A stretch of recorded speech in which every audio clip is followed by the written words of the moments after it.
नमस्कार, नमो बुद्धाय, जय भीम दोस्तों। देखिए कि ये बुक है भगवान बुद्ध और उनका धम्म। ये डॉक्टर बाबा साहब अम्बेडकर की लिखी हुई वो पुस्तक है जो आज़ादी से पहले एक स्थान पर लाहौर में एक जात पात तोड़क मंडल एक समिति थी, एक संस्था थी, उसमें बाबा साहब को अध्यक्षीय भाषण के लिए बुलाया गया था। लेकिन ये भाषण कभी हो नहीं पाया कुछ कारणों से, मैं वो डिटेल में बाद में बात करूँगा। तो ये बुक, वो भाषण जो था, भाषण की जो प्रतिलिपि थी, वो बाद में भारत सरकार में 1956 में 3 बार में 3 पार्ट में करके 3 संस्करण में भारत सरकार ने अपनी प्रेस से छपवाई। तो ये वो किताब है और इसमें एक बहुत इंपॉर्टेंट बात जो लिखी हुई है, धम्म क्या है, धम्म को समझने के लिए। तो धम्म को बाबा साहब बताते हैं कि धम्म सामाजिक है।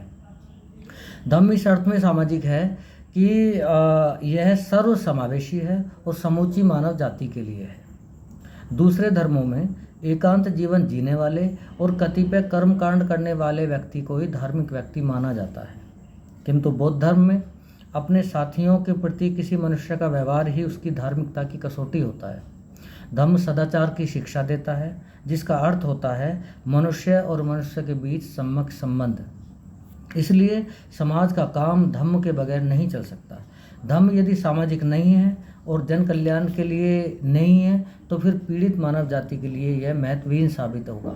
यही नहीं, धम्म का अंतर्निहित अर्थ समानता का संदेश और सुख की परम स्थिति अर्थात निर्वाण की प्राप्ति करने की आशा है, जो प्रत्येक बौद्ध का और प्रत्येक मनुष्य का अंतिम लक्ष्य होता है। इसके अतिरिक्त अधिकांश धर्मों में शील के लिए कोई स्थान नहीं है। अधिकांश धर्मों में शील के लिए कोई स्थान नहीं है, जबकि धम्म का सार ही शील है।